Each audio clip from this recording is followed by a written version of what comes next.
पम्मी छुट्टी में चली गई। ओ पम्मी तो आप नहीं जानते हैं, ऐसे भी सबको जानना जरूरी नहीं है। क्यों कोमल, तेरा ही लिख दे रे। कोमल बोलेगी तो लिख देंगे, नहीं तो ना लिखेंगे। ये तो और एक कदम आके निकली रे। अब 15 लिख दिया।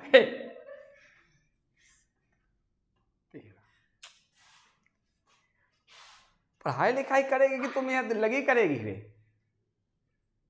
हाँ यस, क्या किया जाए, क्या पढ़ा जाए?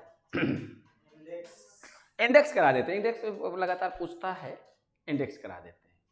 इंडेक्स करते हैं, आसान है, बहुत आसान है, एक क्लास में खत्म। इंडेक्स में एक मीनिंगफुल चीज भी है इंडेक्स। वैसे तो इसकी कहानी पर नहीं जाएंगे, लेकिन थोड़ी सी बात समझा देंगे। इंडेक्स नंबर,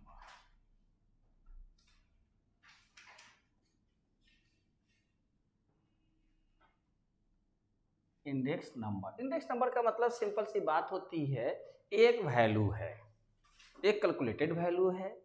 इस वैल्यू का यूज कहाँ किया जाता है बताइए? एक होता है इंडेक्स, जिसको एक्सपोनेंट भी कहते हैं, ये है इंडेक्स नंबर। ये जो है मैक्रो इकोनॉमिक्स का भी इसको कह सकते हैं, कंसेप्ट है मैक्रो इकोनॉमिक्स के भी।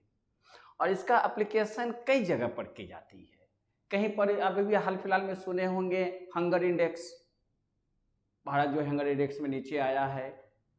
बात सुनती हैं कभी? नहीं। आप सुनी होंगी कि महंगाई बढ़ गया, तो कैसे लोग कोई कह देगा कि महंगाई बढ़ गया? कैसे कहता है? समझ रही हैं? कहता है कि इन्फ्लेशन हो गया, तो इन्फ्लेशन होता क्या है? नाम तो डेली हम लोग अखबार में, लोगों में, बहस में सुनते रहते हैं। जो न भी जानता वो भी कहता है कि महंगाई बढ़ गया, तो कहेगा प्राइस बढ़ने से होता। किसका प्राइस? सामान का। तो अगर मान लो सामान यहाँ पर टोमेटो है, टोमेटो है, जोमेटो नहीं, टोमेटो है, इसका दाम बढ़ गया। तो दाम बढ़ गया का मतलब क्या समझती हैं? हाँ, दाम बढ़ गया मतलब क्या समझती हैं? इसको कैसे डिफाइन करेगी कि दाम बढ़ गया? तो किसी ना किसी से तुलना करेगी कि पिछला समय के दाम से वर्तमान समय का दाम में परिवर्तन हो गया, यानी कम से कम दो वैल्यू तो लेगी ना। आगे बढ़ गया या घट गया, इसके कंपैरिजन करने के लिए कोई एक और वैल्यू चाहिए।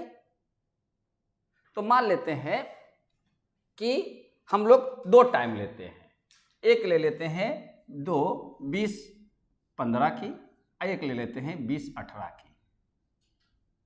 तो 2015 में मान लो टोमेटो का कीमत 18 रुपया था, अब 27 रुपया हो गया। 70-80 रुपया चल रहा होगा, खैर कोई भी बात है ना। मान लो कार, टोमेटो,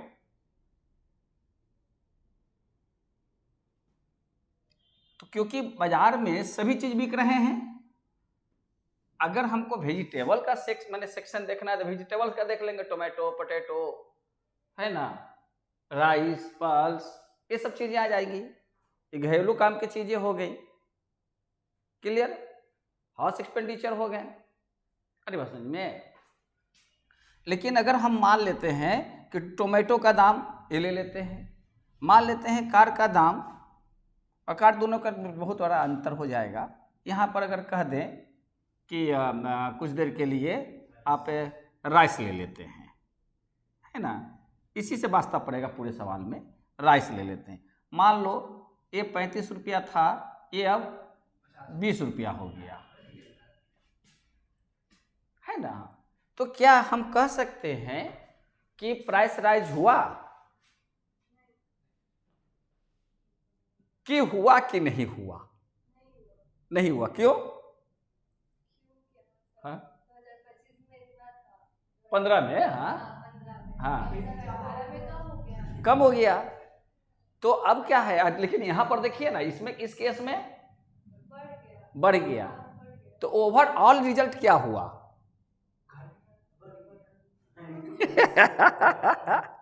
ओवरऑल रिजल्ट क्या हुआ पता नहीं चला। क्लियर? घटा। तो ओवरऑल क्या हुआ? मान लो कभी आपने कह सकते हैं कि 15 नंबर प्राप्त किया, 15 मार्क्स मिला। कभी आपको 40 मार्क्स मिला सेकंड पीरियड में, थर्ड पीरियड में मान लेते हैं आपको 70 मिला, फोर्थ पीरियड में मान लो आपको 20 मिला।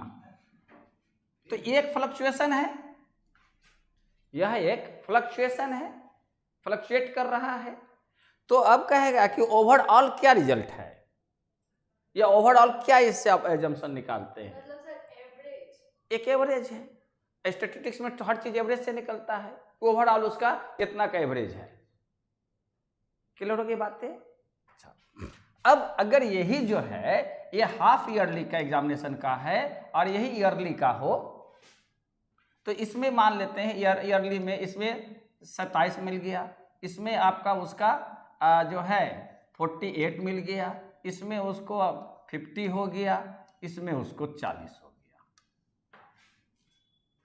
तो अब कहेगा कि कंपैरिजन हो गया कि हाफ ईयरली की तुलना में एनुअल में उसका परफॉर्मेंस कैसा था। बात को समझ में आ रहे हैं? हाफ ईयरली की तुलना में ओवरऑल उसका क्या हुआ, तो कैसे इसको निकालेंगे? देख रहे हैं किसी में घट रहा है, किसी में बढ़ रहा है। क्लियर? तो कई तरीके से हम कंपैरिजन कर सकते हैं कि उसका परफॉर्मेंस पहले से अच्छा हुआ या बुरा। हम लोग इसी चीज की तुलना करेंगे, कंपैरिजन बिटवीन टू सिचुएशंस या टू पीरियड ऑफ टाइम, है ना। किसी चीज की हम लोग कुछ भी करते हैं तो कंपैरिजन करते हैं, तो comparison between the to situations, between the to condition, between the to periods of time. Clear है बातें? तो अगर हम इसका देखते हैं तो कितना आ जाएगा, 40 20 60 10 70 70 140 145 हो जाएगा। देख तो 5 7 2 9 4 13 14, यस, और 8 7 15 1 2 1 3 4 3 7 5 12 165। तो निश्चित है कि दोनों का माने 4 यूनिट्स है, तो एवरेज निकालेंगे तो ही होगा। तो ओवरऑल परफॉर्मेंस में क्या हो गया, पहले से बेटर है। लेकिन अगर ये हमारे पास न हो तो हम आइडिया नहीं लगा सकते कि पिछले तुलना में वर्तमान का माने उसकी माने कहां पर उसको रखें। तो यानी कि दैट मीन्स कि this value, the comparison between this values makes us clear, है ना, that the current performance is better than the previous situation. Clear? इन्हीं सब चीजों को हम लोग यहाँ इंडेक्स नंबर में सीखेंगे। एक तो समान सी बातें हो गई, इंट्रोडक्टरी बातें हो गई। तो index number also a calculated value that give a comparative value और a comparison between the two alternative situations या टू सिचुएशंस या टू पीरियड ऑफ टाइम, कि 2015 में इतना था तो 2018 में इतना हो गया। क्लियर?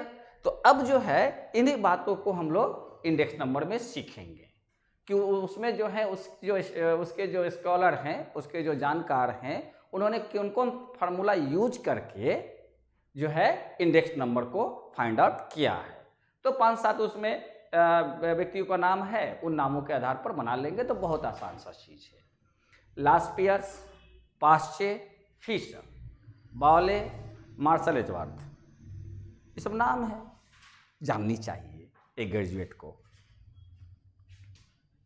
है ना। क्यों? क्योंकि जानने से बेनिफिट ये मिलेगी कि ठीक है ऑनलाइन ऑफलाइन जो भी परीक्षा हो, कॉलेज तो निकाल लेंगे, लेकिन आगे भी कहीं ना कहीं तो फेस करना ही पड़ेगा कोई ना कोई चीज़ें। तो पैसा दे ही लिए हैं तो पूरा क्यों ना निचोड़ ली जाए, हाँ, क्यों 1 महीने तक छोड़ दी जाए, थोड़ा सा निचोड़ कर फेंक दी जाए, पूरा एक एक चीज़ पूछ के जाएंगे, पैसा दिया है। हाँ, इसी से क्या होगी कि इन फ्यूचर कभी भी आप अपने पैसे के मिसयूज होने नहीं देगी, पूरा निचोड़ ही लेनी है। क्यों चंदन? चंदन पूरी तरीका से निचोड़ने का माने कैपेसिटी रखता है, अब होना भी चाहिए। फिर भी उसके बाद भी हम कुछ क्वेश्चंस आपको देंगे इन सभी में, समझ रहे हैं ना? कुछ तो आप लोग एमसीक्यूज में कर लेंगे, एमसीक्यूज का तो कागज दिखा दिए थे ना? नहीं नहीं, एमसीक्यूज का ऐसा ऐसा बना के हम रखा था लास्ट ईयर या लास्ट टाइम, दे देंगे। अब मैंने 3-4 गो का सब मिला कर है, तो शायद मिशन का होगा या इसका होगा, मिशन का ही होगा। इसी ढंग से बुकलेट बना दिए हैं, तो लेते आएंगे। तो आप लोग उसमें जो जो कोर्स जो हम लोग यहाँ कर लेंगे वो वहाँ करते जाएंगे, और हम लोग एक क्लास जो है उस डाउट्स के लिए रखेंगे। तो कि सब एक साथ काम करेंगे तो ज़्यादा अच्छा रहेगा, नहीं तो अलग अलग करेंगे तो भी अच्छा रहेगा। क्योंकि आप मान लेते हैं कि कोरिलेशन इक्वेशन से प्रश्न करें, मान लेते हो कंपाउंड से करें, मान लेते हो लॉगरिथम से करें, तो ऑलवेज ऑल टाइम क्या होगा कि सभी का एक दूसरे से वर्किंग होता रहेगा। लेकिन हम एक तरफ से मान लिया फिर लॉगरिथम कराते जाएंगे तो फिर क्या होगा, वो आगे बढ़ते चला जाएगा तो वो वहीं छूट जाएगा। और रैंडम सवाल आप कोई प्रश्न उठाइए, है ना, रैंडम कोई भी सवाल उठाएंगे हम उसको सॉल्व आउट कर देंगे, तो जो इंस्टेंटली हो जाएगा। और किसी कारण से अगर वो इंस्टेंटली नहीं हुआ तो उसको कह देंगे नेक्स्ट क्लास में कर देंगे, क्योंकि सभी चीज़ का जानकार तो हम हैं नहीं, लेकिन सभी को ब्लैंक भी होने नहीं देंगे। मजे की बात होगा, कोई वर्कआउट भी किया हुआ नहीं रहेगा। हम ये चाहते हैं कि जैसे अपना रैंडम रहता है, घूमते टहलते आए, हो गया, पढ़ा दिया, चले गए, आप भी उससे ही रहिए। नहीं समझे? अलग से पढ़ने की जरूरत नहीं है, जो क्लास में पढ़ लिया वही परमानेंट हो गया, फिर जब बैठे तो उस समय देख लेंगे। हाँ, उसमें कोई अगर एक आध को जो है थोड़ा सा परेशान किया तो दाएं बाएं भी देख लेंगे। यही तो नियम कहता है, पढ़ाई का तो ये असूल है।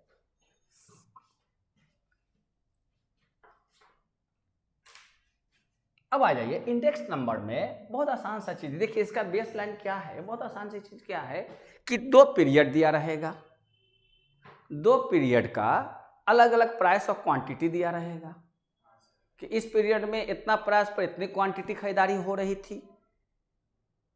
बात समझ में आ रहे हैं? तो आपको मैक्सिमम 4 क्वांटिटी का ही काम करेगा। तो अब बात आती है कि आपको हम अगर मान लेते हैं कि नंबर 1 बताते हैं और उसी पर काम करते, देखिए आपको उसमें जाना है लास्ट पीयर्स का। इसको समझाने के बाद समझा देंगे तो समझ में आ जाएगा। ई नहीं होगा लास्ट पीयर्स में, देखो तो ई नहीं होगा, RS होगा स्पेलिंग लास्ट पीयर्स। ई है ना लास्ट पीयर्स। अब देख एस के बाद एपोस्ट्रॉफी होगा, लास्ट पीयर्स एपोस्ट्रॉफी होगा, इंडेक्स नंबर ना, फिर होगा पास्ट चेन, PAASCHE पास्चेस। लास्ट में वाई भी होगा, हाँ लास्ट में वाई भी है लास्ट पीयर्स में। अब वाई के बाद एस है ना, लास्ट नहीं, वाई के बाद ई नहीं है, तो वाई के बाद RE है। हाँ, इसीलिए तो हम हमेशा स्पेलिंग को भूलते रहते हैं। RE तो एस भी होगा लास्ट पीयर्स ना, ई के बाद नहीं होगा, उसमें दिया है लेकिन क्यों नहीं होगा इसका कारण बताएंगे। लास्ट पीयर्स है ना, पास्ट चेंज इसमें ई के बाद होगा पास्ट चेंज। फिर है फिशर्स, एपोस्ट्रॉफी इसके बाद होगा, ये इंग्लिश ग्रामर की बात है। फिर है बॉलेज, फिर है मार्शल एजवर्थ। यही सब मिलाकर आपको खत्म हो जाएगा। एडवर्थ ना, गलत लिख दिया स्पेलिंग, EDG होगा एडवर्थ में। यही 5 आपको, एक और केली है तो आएगा तो देखा जाएगा केली को भी, मार्शल एजवर्थ मेथड है ना। अब उसको थोड़ा सा ऑफ कर देना, नहीं कि थोड़ा सा राव रहने दें, और रहने देते तो स्वेटर उतार दी लड़की, पीछे स्वेटर नहीं रखी हुई कंधा पे? पीछे क्या रखी है? कपड़ा का रंग है वो? ओह अच्छा, कमाल की लड़की है। तो लास्पियर्स, पास्चेज, फिशर्स, बॉलेज एंड मार्शल पर ये नियम ये है एपॉस्ट्रॉफी का। एपॉस्ट्रॉफी का होता है रिलेशन स्टैब्लिश करना दो वर्ड के बीच में, है ना। दो वर्ड के बीच में कंजंक्शन का काम है, दो को जोड़ता है। जैसे कि आपका लिखा रहेगा तो यहाँ लिखते हैं ना राम्स बुक, राम की किताब का नहीं, राम की किताब। किताब स्त्रीलिंग है ना, का के की से पीछे वाला के अनुसार होता है। सोहन का गाय के सोहन की गाय, सोहन की गाय होगी ना, तो पीछे वाले के अनुसार जुड़ता है। सोहन का लड़का, सोहन की लड़की हुई है ना, पीछे वाले के अनुसार का के की, है ना। तो दोनों अगर यानी दोनों में से कोई एक सजीव रहता है तो एपॉस्ट्रॉफी एस लगाते हैं, और दोनों अगर निर्जीव होता है तो ऑफ लगाते हैं। कलर ऑफ द शर्ट, कपड़े का रंग, तो उसमें का के की है। इसमें हो गया क्या, राम, राम की किताब पढ़ाएंगे स्टैटिस्टिक्स ही। राम की किताब,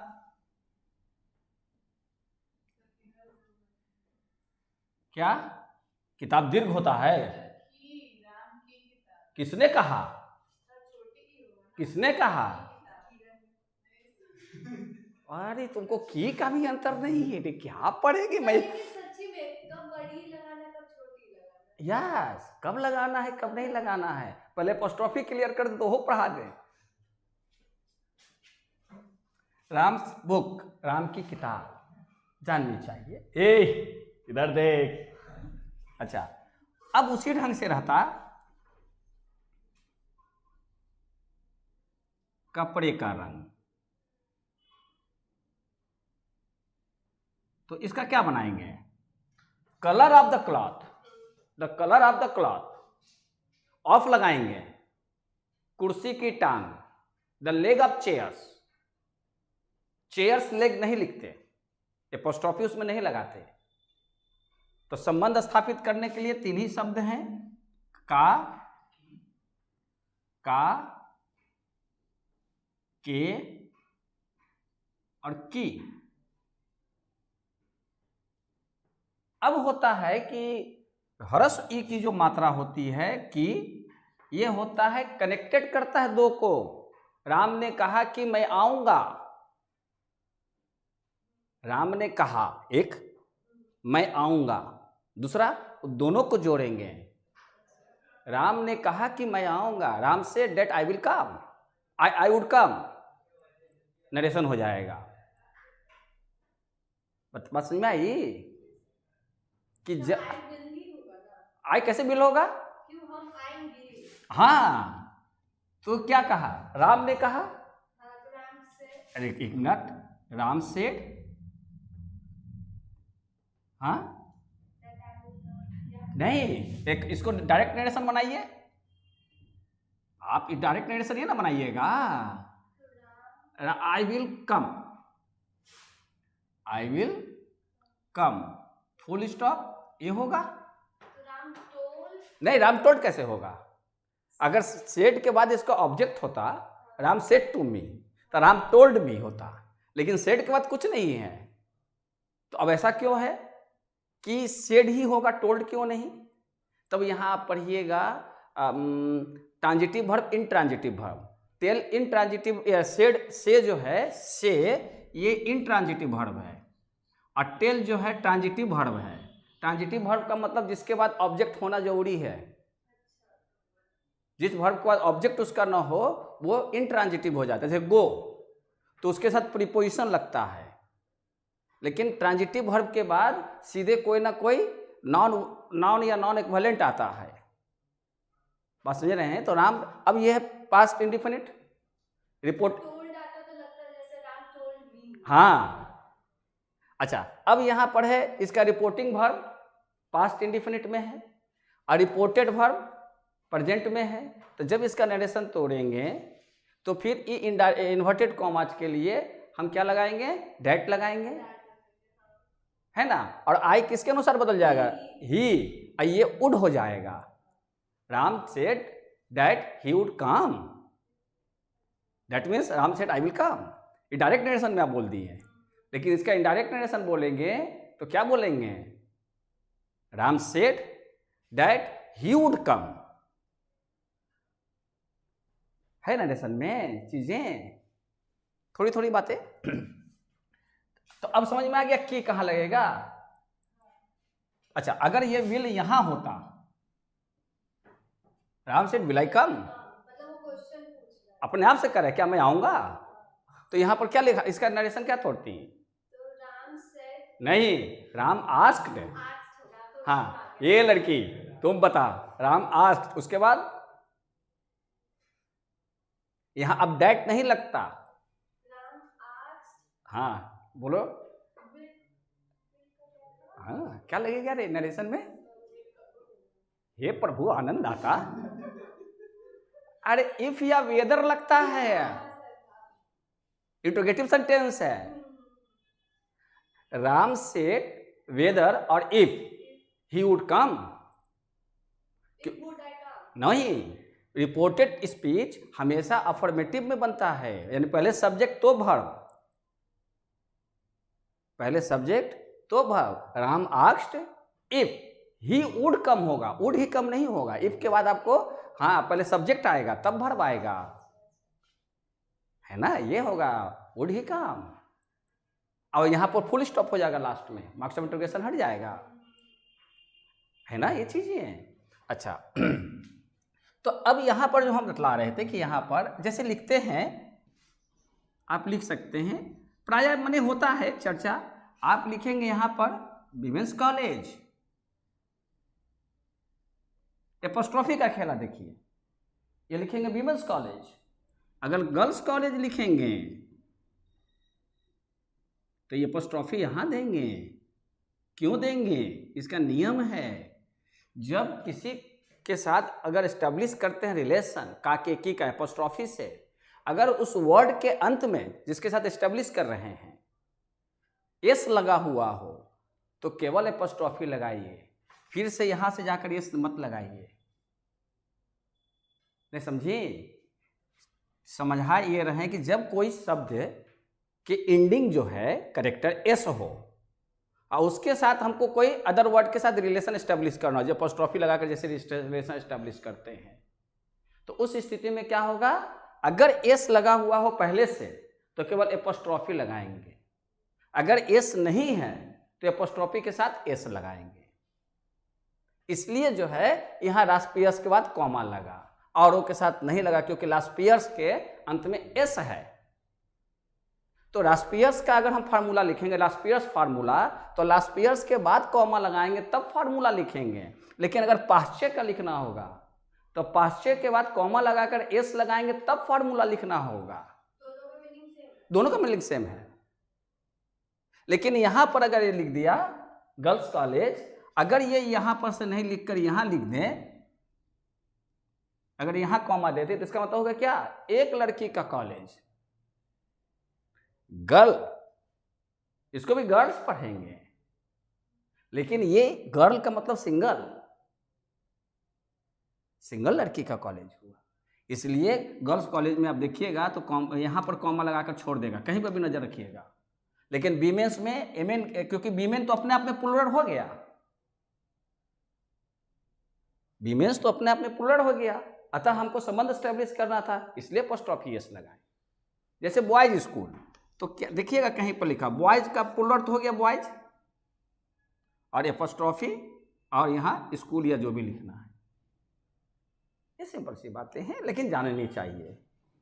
लेकिन एपोस्ट्रोफी में चीज़ों को नहीं लोग सिखाते हैं ग्रामर में, मैं जानता हूँ, क्योंकि कुछ सब्जेक्ट से मेरा थोड़ा ज़्यादा क्या कह सकते हैं, उसकी चर्चा होगी तो बिना उसके बारे में बात किए वो छोड़ेंगे नहीं, भले उसकी ज़रूरत हो या नहीं हो क्लास में, क्लास के बच्चे पर क्या इम्पैक्ट पड़ता है उससे मतलब नहीं, अपना गाना गाएंगे, मौका कम मिलता है ना। जैसा बहुत मेहनत किया ग्रेजुएशन लाइफ में सब पर। सर जो नाम है लास्पियर्स होगा, नाम लास्पियर होगा, लास्पियर्स एक साथ है ना? हाँ लास्ट पीरियड से एक साथ है, नहीं तो एपोस्ट्रोफी पीछे ले जाता। अब किताब में देख ले, वो उसकी कीमत हम नहीं देते हैं, वो तो मैट है, वो तो जो कंपोजिंग है उसका कोई वेरिफिकेशन नहीं है, कोई उसका एडिटिंग प्रूफ नहीं है, ये एडिटेड है, इस पर कई लेयर पर काम होता है, इस पे हजारों हजार लाखों लाख रुपया खर्च होता है तो पब्लिश्ड होता है। अब बाजार में पढ़े लिखे हुए भी लोग हैं, उनके हाथ में किताब आएगी तो रिजेक्ट कर देगा कि काफ़ी कंपोजिंग एरर है। आप आर के दत्ता पर आप आर के दत्ता को आप खुद समझते हैं कि उसमें कई मिसप्रिंटिंग रहते हैं। अभी तो आप दत्ता का देखिए, पहले लोग वॉलंटियर देखते थे तो वो सब के बहुत सारे एरर्स रहेंगे, कंपोजिशन वो तो किताब, हाँ कोई भी तो वो सब ऑथेंटिक बुक नहीं है, बोनाफाइड बुक नहीं कर सकते ऑथेंटिक बुक। इसीलिए हमेशा ऑथेंटिक पढ़नी चाहिए, उससे एक ठोस नॉलेज होता है, कॉन्क्रीट नॉलेज होता है जो जीवन तक साथ देगा। बात ठीक है, एग्जामिनेशन पास करके निकल जाएंगे वो अपनी मैटर है, लेकिन कुछ एडिशनल चीज़ें, ये सब एडिशनल नहीं है, आपकी अवेयरनेस है, आपके अवेयर को किया जाता है। जैसे प्रश्न उठी ना दीर्घ ई की मात्रा, तो चर्चा के विषय में एक बात आ गई। पहले हम जो है कभी कभी सही कुछ रहते थे तो हमारे सर थे, एक दिन ऑफिस में बैठे हुए ऐसे कुछ पढ़ा रहे थे, बताते बताते में हम पढ़ते कि बड़ा पढ़ रहा था तो ऐसे हुआ वैसे हुए, कुछ समझा रहे थे। कुछ देर बाद सर आवाज़ दिए ऑफिस से, ये मैंने राकेश सर नहीं, हमारे अपने जो सर थे, जब हम ग्रेजुएट कर रहे थे, हम ग्रेजुएट 90 में किए, उस समय की बात कर रहे हैं, 99 में जन्म नहीं ली होंगी, कोई नहीं लिए होंगे, आओ का सब ले लिए होंगे, सब 2000 के जो है उत्पन्न होंगे। तो उन्होंने ऑफिस में बुलाया, कहें बड़ा पढ़ रहा था कि बड़ा पढ़ रही थी। अब सर झुक गया, केवल उस वर्ड के लिए हमको जो है बुलाकर जो है 10 बात सुना। ऐसा नहीं, बर्फ बर्फ, स्नो इज फॉलिंग, हाँ पानी पुलिंग है, बारिश स्त्रीलिंग है, बारिश हो रही है, हाँ पानी पड़ रहा है, नहीं बहुत बड़ी बात नहीं होती है। ये सब ऑब्जर्वेशन जो है ना इसी पीरियड में होता है। कारण क्या होता है, सब्जेक्ट पढ़ा देंगे, कारण क्या होता है कि अभी आप बडिंग एज में हैं, अभी कुछ चीज़ें भी कॉलेज का, चूँकि ये तो मैंने अजब किस्म का सिचुएशन हो गया, आप लोगों के पास वो एक गोल्डन पीरियड नहीं मिला कॉलेज लाइफ जीने का। कॉलेज में पढ़ाई हो, पढ़िए या नहीं पढ़िए, क्लास करिए नहीं कीजिए, लेकिन कॉलेज जाइए एक अलग, हाँ यस कॉलेज में मत करिए, क्लास बंक कर दीजिए, समझ रहे हैं ना। अगर आप अपना करियर ओरिएंटेड हैं या मतलब उसको वो कर रहे हैं तो दिलचस्पी तो रखते ही हैं, लेकिन अभी ठंडे की मौसम है, धूप निकली है, आराम से जाइए 10, साढ़े 10, 11 बजे। मैंने कॉलेज लाइफ जो भी होनी चाहिए ना, देखो कॉलेज लाइफ का सही टाइमिंग हमको जो लगता है 9, साढ़े 9, 10 बजे और 2:30, 3 बजे तक, उसके बाद फ्री कर दे कॉलेज, आराम से घर से सूट उठ भी गया, फ्रेश होके मेकअप टेकअप करके, है ना। कॉलेज जाएगा मेकअप ना करेगा तो फिर कॉलेज का गया हट। उसके बाद अरे मेकअप का मतलब थोड़ा गुड लुकिंग होना चाहिए, ड्रेसिंग लगे या ना लगे, लेकिन लगे कि यस हैं अपने आप में, है ना। कहीं पर जो है कार का शीशा में देखा तो ये कर ले, है ना। सैलून में जा रहे हैं तो जा रहे हैं वैसे करके निकल गए, है ना। ये सबसे मानसिक बात है ना, ऐसा होता है, और नहीं हुआ तो हो गया, वो हमारे से कर दिए, ऐसा होता रहता है। बस में चलते रहिए, कहीं भी चलते रहिए, नॉर्मल घटना है, नॉर्मल फिनोमेना, आप देख सकते हैं, समझ सकते हैं। बड़ा उदास हो, क्या बात है भाई मुन्ना, छोड़ के भाग गए क्या कोई, नहीं ना। तो आइए, कहाँ सीएटएल में फंस गए हम। खैर, तो इन चीजों को आप सीखिएगा, ठीक है ना। आइए, अभी हम इसका फार्मूला नहीं लिखते हैं, इस पर क्वेश्चन सजाते हैं, एक बार लिखेंगे सब बन जाएगा मुंह पे, बहुत आसान सा है। ले हट हुआ नहीं, हट गया ना, मैं जान रहा था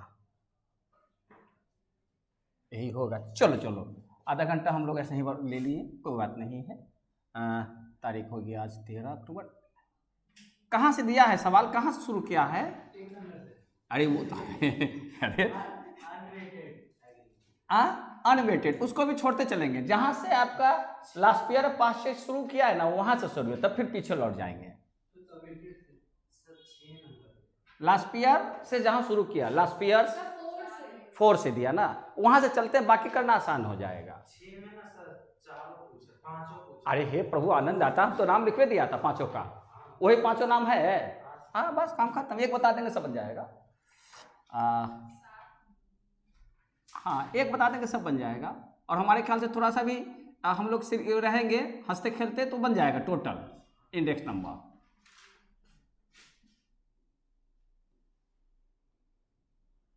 लेकिन जो वीडियो देखेगा वो सिर पकड़ के बैठा रहेगा कि क्या क्लास में पढ़ाता है व्यक्ति, ऐसे इतना बात बतियाता है कि ऐसा ही आधा घंटा खा गया। हाँ अरे ठीक है, मान लिया कि कोई नया हो गया, मान लिया कोई नया जुड़ा और उसको मैंने कहा कि ठीक है हमको प्रीवियस वीडियोस देखना है, और पहले ही वीडियोस देखेगा कि आदमी तो बतिया रहा है फालतू फालतू बातें कहाँ इसका देखवे नहीं करेगा, भाग जाएगा। क्यों ऑफलाइन लोगे भाई, अच्छा है कि रहो ऑनलाइन में रहो। तो देखो इसमें है आपको दे देगा, मान लेते यहाँ पर दे देगा आइटम या कमोडिटी, क्या लिखा है कमोडिटी लिखा ना, आइटम या कमोडिटी कुछ भी लिख देगा। ये फुल्ली जो है जितनी भी चीज़ें पढ़िएगा हाउस होल्ड से जुड़ी हुई चीज़ें हैं। ऐसे से हम आपको सिखाएंगे कि इन्फ्लेशन जो चर्चा होती है वो कहाँ से पैदा होता है, यहाँ से पैदा होता है। इंडेक्स नंबर ही इन्फ्लेशन है, इंडेक्स नंबर ही इन्फ्लेशन है। कैसे है देखिए, तो आपके पास कमोडिटी दिया हुआ है, बोलो अभिषेक आज उदास लड़का लगता है, कोई बात है क्या? आप 5 नंबर बना देते हैं, एक साथ सब बन जाएगा। 7 नंबर एक साथ सब बन जाएगा, 7 नंबर। अब ये कमोडिटी है, 2 पीरियड दिया होगा, 2 पीरियड होगा, है ना। तो एक पीरियड को बेस ईयर हम लोग नाम जानेंगे, एक को करेंट ईयर। बेस ईयर कहे, प्रीवियस ईयर इसमें यूज नहीं होता, बेस ईयर यूज होता है। क्यों होता है ये बता देंगे। तो एक होगा बेस ईयर, इसकी दो चीजें होगी, प्राइस एंड क्वांटिटी, है ना। बेस ईयर का प्राइस एंड क्वांटिटी होगा। तो इसको 2 भाग में बांट देंगे, बेस ईयर लिख दिया। बेस ईयर में 2 चीजों की, एक प्राइस होगी एक क्वांटिटी होगी, क्लियर। तो इसकी प्राइस को, बेस ईयर की प्राइस को 0 से इंडिकेट करते हैं, P0 बेस ईयर प्राइस, समझ रही हैं। और इसकी जो क्वांटिटी होगी इसको Q0 कह देंगे, मतलब बेस ईयर क्वांटिटी। ये इंडिकेशन हो गया कि दोनों में प्राइस क्वांटिटी है। तो कैसे समझेंगे कौन बेस ईयर का प्राइस है कौन करेंट ईयर का प्राइस है। तो बेस ईयर को 0 से इंडिकेट कर दिया अच्छा, फिर उसके बाद करेंट ईयर है, तो करेंट ईयर में भी आपका 2 गो होगा। तो करेंट ईयर को n से कर दीजिए। बड़े जहां कहीं भी पूरे इंडेक्स नंबर में या जहां कहीं भी इस तरह का सवाल होगा, समझिए कि वो इंडेक्स नंबर का सवाल है कि 2 इयर्स 3 इयर्स का बहुत रेयर देता है तो उसकी बातें बता देगा कि कौन सा ईयर बेस ईयर होता है। कभी कभी आप पढ़ते होंगे कि जैसे कहता है कि महंगाई बढ़ी कि घटी, तो कहता है कि वर्तमान की जो खर्च है प्रीवियस रेट पर देखते हैं, अब वर्तमान का जो क्वांटिटी खरीदारी करे करेंट रेट पर देखते हैं। तो उतना ही बास्केट खरीदने में, मतलब उतना ही सामान खरीदने में उस समय उस रेट पर कितना लग रहा था और उतना ही बास्केट खरीदने में वर्तमान में कितना लग रहा है, उन दोनों का कंपैरिजन करेंगे तो पता चल गया ना कि महंगाई कितनी बढ़ी, है ना। तो चूंकि एक से अधिक वैल्यूज है अतः उन वैल्यूज को कंपोजिट किया जाता है। केवल हम प्राइस, अगर टोमेटो का रेट देखेंगे तो अकेला अकेला निकाल लेंगे कि हाँ प्राइस बढ़ गया, लेकिन कुछ का प्राइस बढ़ा उसके अनुसार से कुछ उसकी डिमांड कम बेसी हुई, है ना, कम बेसी तो हो गई। तो आप जैसे देखिए कि मान लेते हैं कौन सी कमोडिटी है, पहला ए क्वांटिटी कमोडिटी, मान ले राइस पोटैटो टोमेटो कुछ भी है, तो आपको ए दे दिया। अब ए का जो है बेस ईयर प्राइस कितनी थी 20 थी, और इस पर क्वांटिटी कितना था 8 क्वांटिटी डिमांडेड थी। अरे बोतल दे रही, छोटकी वाली बोतल से टप से कर पी ले, कमाल करते। नहीं देखो इतना को डब्बा आता है, डब्बा में भरा रहता है, ऐसे खोला, लिया, डब्बा लगाया, पॉकेट में रखा। सर ये भी तो ठीक है। हाँ हाँ, कलर अलग होना चाहिए था, गुलाबी गुलाबी होता। अच्छा, अब इसका करेंट ईयर प्राइस बोलो। 40 प्राइस है, 6 है। देखिए प्राइस डबल हो गया, क्वांटिटी 2 से घट गया। अब प्राइस और डिमांड है, ये सीधी सी बात है। बी का कितना है? 50, 10 था, 60 और 5 हो गया। और सी 40, 15, 50, 10। देख सीधी सीधी बात है, ये लॉ ऑफ डिमांड का नियम लागू कर रहा है। प्राइस बढ़ा, क्वांटिटी घट गया, है ना। देखिए प्राइस जब 50 था तो 10 क्वांटिटी मांग रहे थे, तो 60 हुआ तो आप क्वांटिटी 5 कर दिए, क्योंकि लॉ ऑफ डिमांड काम करता है मार्केट में। क्योंकि आपको यहाँ जैसे ही प्राइस आ गया, क्वांटिटी आ गया, इसका मतलब सीधे सीधे या तो डिमांड होगा या तो सप्लाई होगा, या तो डिमांड होगा या तो सप्लाई होगा। और ये चूंकि ये जो है इससे निकालेंगे, आगे चलकर लिखवाएंगे आपको CPI या CLI। CPI का मतलब कंज्यूमर्स प्राइस इंडेक्स, और एक होता है होलसेल प्राइस इंडेक्स WPI। एक बताए CLI, उसी को बोलते हैं कॉस्ट ऑफ लिविंग इंडेक्स। उसमें टर्म्स आया होगा कॉस्ट ऑफ लिविंग इंडेक्स। तो इसको सवाल करते करते में सॉल्व करते करते में तमाम बातें क्लियर हो जाएगी। तो बात समझ में आ गया। एक तो देखिए इससे इकोनॉमिक्स पढ़ा दिया, इकोनॉमिक्स हो गया ना। इकोनॉमिक्स क्या कहता है कि where price rises quantity demanded falls, हो गया ना बातें। अभी ग्रामर पढ़ा दिया, अब स्टेट पढ़ाते हैं, हिंदी भी पढ़ा दिया। और चूंकि हम ऐसा क्यों करते हैं, प्रायः हम देखते हैं कि जितने भी पढ़ाने वाले टीचर्स होते हैं कभी वो सब क्षेत्र में नहीं जाते हैं, उनको केवल अपने सब्जेक्ट से मतलब है। और हमको सब्जेक्ट से मतलब नहीं है, नहीं हमको सिलेबस से मतलब है। हाँ ये पढ़ाना है पढ़ा देंगे, हमें ये मतलब है कि वो ग्रेजुएट है। उसमें ये जो ड्रॉबैक्स होते हैं, क्योंकि कभी मैं पढ़ता था तो ये सब कमियां होती हैं। तो उसमें क्या होता है कि बच्चे थोड़ा सा, जो जैसे कि हम लोग हिंदी भाषा के निकले हुए स्टूडेंट्स हैं, आप लोग भले ही कॉन्वेंट्स के निकले होंगे, लेकिन ओवरऑल हम लोग का जो एक्सप्रेशन है वो जितनी फ्लो हिंदी में हम लोग कन्वीनियंट हैं, उतनी जो है इंग्लिश में कन्वीनियंट नहीं है। कई कारण उसके कई फैक्टर्स हैं, लेकिन थोड़ा सा चाहते हैं कि कभी भी उस तरह के मेजोरिटी या उस तरह के कम्युनिकेशन में रहें, तो एक नॉर्मल जो है गॉसिपिंग में भी हम उतनी ही फ्लो में बोले, केवल ये नहीं बट खाली बोलते रहिए, बट आई उसके बाद फिर हिंदी में आ जाइए, है ना। ऐसे नहीं, एकदम जब बोले तो उसको भी फ्लो में बोले। तो ये हर की एक बातें होती हैं। और इस समय जाकर अलग से ग्रामर पढ़ने नहीं जाइएगा, है ना। तो उसमें क्या होता है, कैसे हम इम्प्रूव करें। तो कुछ क्लासेस में, क्योंकि हम मालूम है कि हमने भी इस चीज़ को सीखने में वक्त लगा, कि कोई भी क्लास में रुक कर नहीं समझाता कि एपोस्ट्रोफी कहाँ लगाना है, वहाँ एपोस्ट्रोफी लगता है, हो गया।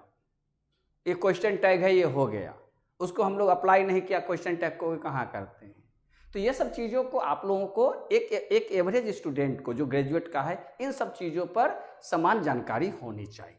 उसके लिए self study, collection of good books, है ना, वैराइटीज ऑफ सब्जेक्ट्स पे। वैराइटीज ऑफ सब्जेक्ट में तो कभी गए तो कभी देखा कि बेहतर ग्रामर की किताबें, हायर लेवल की ग्रामर की किताब है, तो ले लिया, 400 लगा तो लगा, लेकिन वो हमेशा काम करेगा। इसलिए कलेक्शन आप अपना एक मिनी लाइब्रेरी जरूर बनाइए, हर को, मैट का नहीं, मटेरियल का नहीं, ओरिजिनल बुक्स की।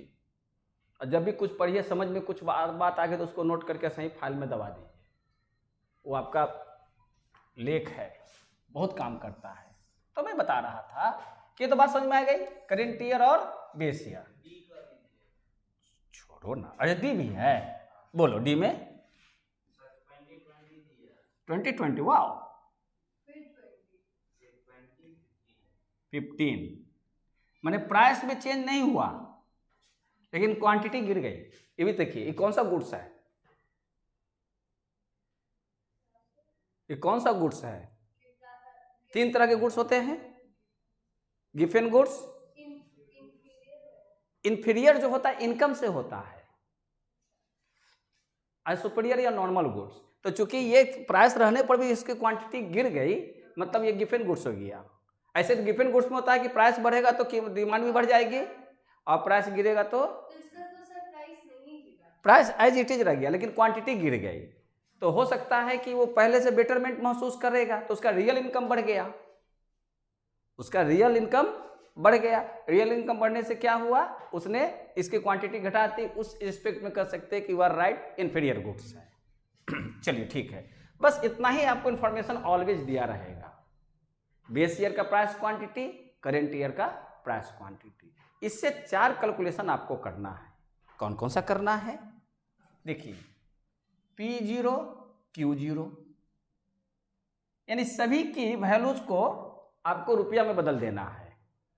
तो बेस प्राइस पर बेस क्वांटिटी, बेस प्राइस पर बेस क्वांटिटी, फिर बेस प्राइस पर करंट क्वांटिटी, ठीक है, फिर करंट प्राइस पर बेस क्वांटिटी माने उसका वैल्यू, और फिर करंट प्राइस पर करंट क्वांटिटी।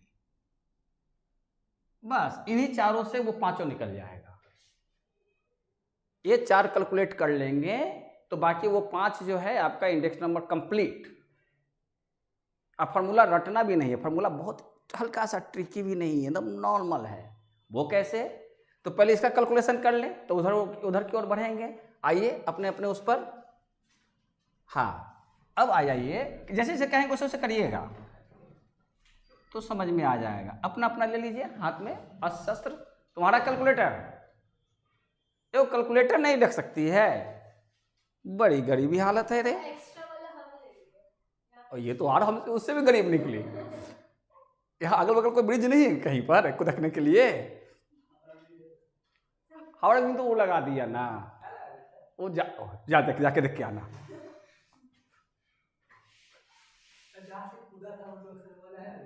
कौन कूदा था? हाँ भैया, और कोई काम नहीं है, तुम कुदकना तो उस वीडियो देख लेंगे, जहाज से वीडियो बना कर भेज। देखो इधर एक खरीद लेते, 40-50 रुपए का तो देगा। गिफ्ट तो करने हम जा नहीं रहे हैं। अब ऐसा देखो, P0 Q0 यानी इन दोनों के बीच में, तो आप ऐसा कीजिए, मुंह पर तो कर सकते हैं लेकिन कैलकुलेटर में करिए। पहले MR देख लीजिए 0 है कि नहीं, है ना। अब 20 × 8 कीजिए, 8, हाँ, और आपको M प्लस कर दीजिए। फिर उसके बाद 50 × 100 कीजिए, इंटू 100, 10, सॉरी 10, हाँ हाँ हाँ वो ठीक है, चूंकि ये राउंड फिगर है तब, लेकिन हमें प्रैक्टिस करानी है। और वो मुंह हम लोग जोड़ लेंगे, M प्लस कर दीजिए 500, हमको तो वहाँ प्रैक्टिस करानी है। फिर 40 × 15, हाँ 600, फिर उसको मेमोरी में डाल दीजिए। और फिर 20 × 20 400। अब 1 मिनट रुक जाइए, अब 20 × फिर 20 लिखी थी। समझ में बात आ गई क्या हमने कहना चाहा?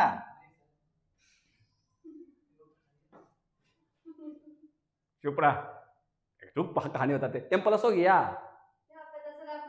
अच्छा रुक जाइए, वहीं पर रहिए ना। आप इसका टोटल लगाइए, MR कीजिए, MR कीजिए ना, रुक जाइए, कितना आया? 1 मिनट, 1260। ऐसे जोड़ के देखते हैं, 6 4 10 5 15 116, नहीं हो तो गया। कितना है? 1 2 आपका 1 2 2, हाँ यानी कि नहीं हुआ था। अच्छा ठीक है, करिए फिर उसी ढंग से। प्लस कैसे करिएगा? खाली 20 × नहीं कुछ नहीं कीजिए, आप MR में फिर जाइए, MR में उतना ही रह गया। यस 400, फिर M प्लस, कुछ रहने दीजिए, MR में फिर जाइए, MR में, है ना। MR हमेशा रोके रखता है, माने ये अच्छा है कि गलतियां कर रहे हैं, समझ में तो आएगा ना, नहीं तो लोग पट जो है बंद करने लग जाते हैं। नहीं, कहीं मान लिया कि हो सकता है कोई कैलकुलेशन कर रहे हैं, आप अकाउंट भी तो पढ़ रहे हैं और भी चीज़ें तो पढ़ रहे हैं। अगर ये आपके साथ रह जाएगा तो कम से कम रद्द हो जाएगा 400, फिर उसके बाद एम प्लस 2-3 बार गलती हुई। तो आप अगर कंसंट्रेट हैं कि अपने एरर को हमको बचाए रखना है और अपनी कैलकुलेशन को वहाँ तक किए हुए हैं, तो 2-3 को तो तब ना, अगर मान लो 16, 15, 14 पढ़ा को किए रहते हैं उस पीरियड में कितना झल्लाहट होता। लेकिन आप वहाँ एरर किए हुए तो रुक गए।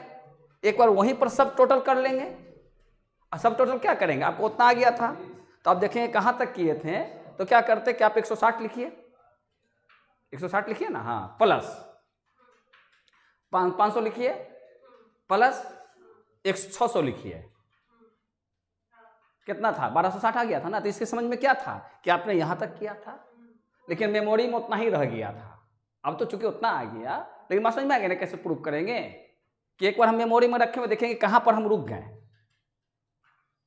तो कितना लिखें, 1660 हो गया ना।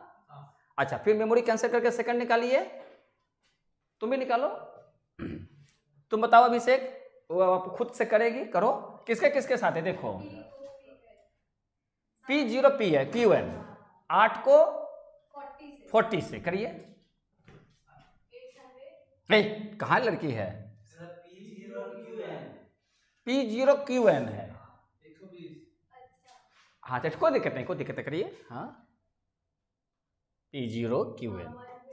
अच्छा, आप इसको किसी भी तरीके से सजा सकते हैं, मैंने कोई जोड़ी नहीं, कैसे ही सजाइए, जैसे भी सजा लीजिए। तो हमने पहले base year quantity, base year का बेस ईयर, फिर करंट ईयर। अच्छा, आपका हो जाएगा 20 × 6 यानी 120, मेमोरी में डालिए, फिर उसके बाद आगे बढ़िए, ठीक है, हाँ, 50 × 5 250, हाँ, आगे बढ़िए, लिख के बनाइए, हाँ, 400 मेमोरी में डालते हुए आगे बढ़िए,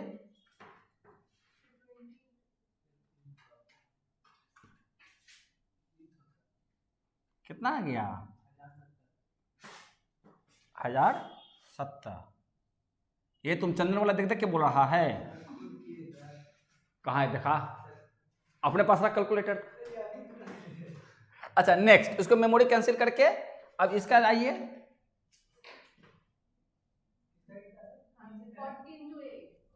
40, आप देखिए इसका, हाँ, PN × Q0,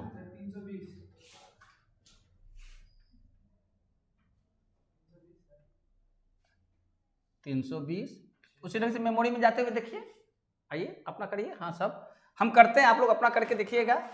PN Q0 है ना, ये 600 हो जाएगा, और 600 हो जाएगा, फिर 15 × 10 150 हो जाएगा, और फिर 20 × 15 आए, 10 × 5 हम कितना लिख दिया, ये वाला भी गलत हो गया ना, हाँ, अच्छा, 50 × 15 ना होगा, ये 15 ना है रे, कहाँ चश्मा, तो 5 क्या बोल रही है, कैसे, ये दोनों ना बीच में होगा, लिमिट गया मेरा, ये लड़की ये वाला ना करेगी, तो कितना हो जाएगा, तो 75 बोला जाता है रे, कमाल,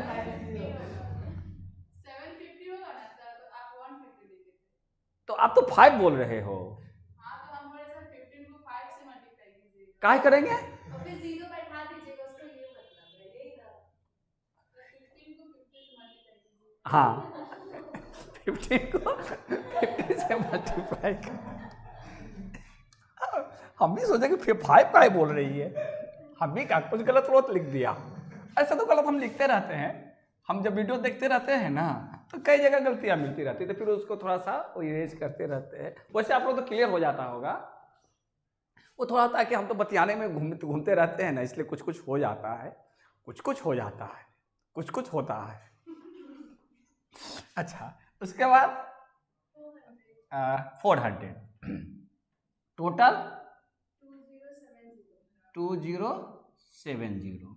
उसी ढंग से इसको देख लीजिए, पी एन क्यू एन तो बगल का चीज है, फिर से बड़ा तेजी में है।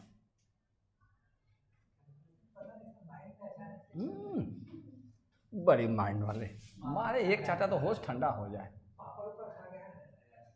चुप रहा। हाँ, पापड़ के बाद उसके जो है ना झापड़ भी हो जाएगा।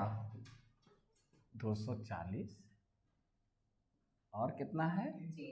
300, 500 और 300 ना, तो टोटल कितना हो गया?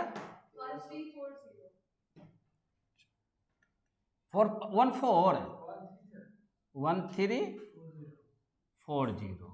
देखिए ये हमारे पास बन गया। अच्छा, अब दोबारा नहीं लेंगे भाई, ना तो फिर उड़ जाएगा तो बड़ी मेहनत लगा देगा। एक मारेंगे बस, उड़ गया कहता है।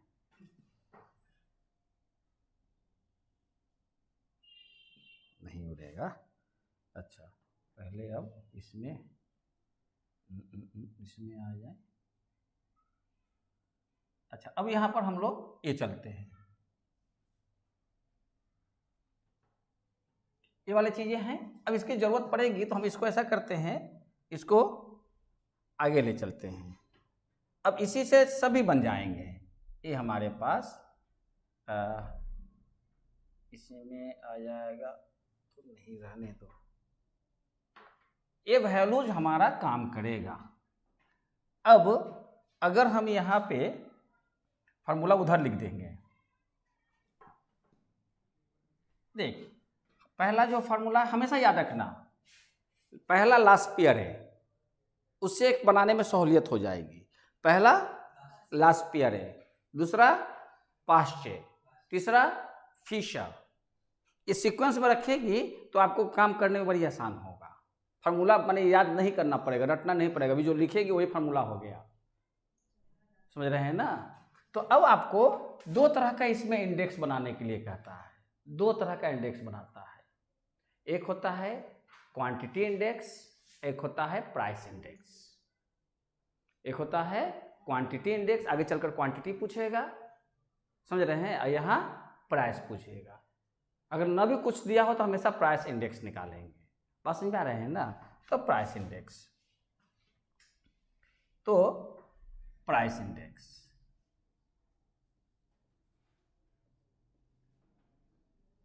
प्राइस इंडेक्स को अगर हमको सिंबलाइज करना हो तो हम लिखते हैं P01, माने 1 की जगह N,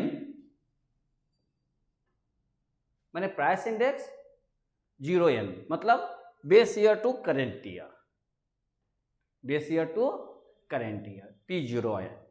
या इसको इंडिकेट करते हैं आपका I से भी इंडिकेट करते हैं, I0N भी लिखते हैं। कहीं कहीं आपको P मिलेगा, कहीं कहीं I मिलेगा प्राइस इंडेक्स का। बहुत आसान है। अब देखिए फार्मूला लिखते हैं किसका? लास्ट पीयर्स का।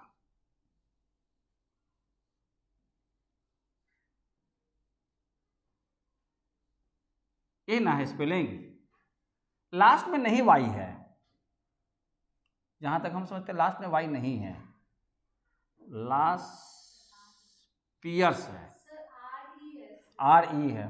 इसका फार्मूला, इसका सब बने हम खुद भूलते रहते हैं, इसीलिए बार बार लिखते रहते हैं। Practice makes sometimes not perfect. तब ये होगा, अभी भी रॉन्ग है, बोल।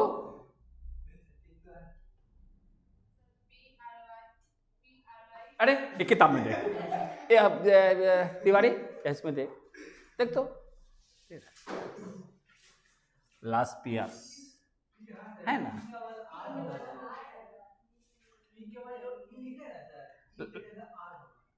कहाँ P के बाद R, लास्ट पीयर्स है, लास्ट पीयर्स होता है। स्पेलिंग क्या लिखा हुआ है उसमें?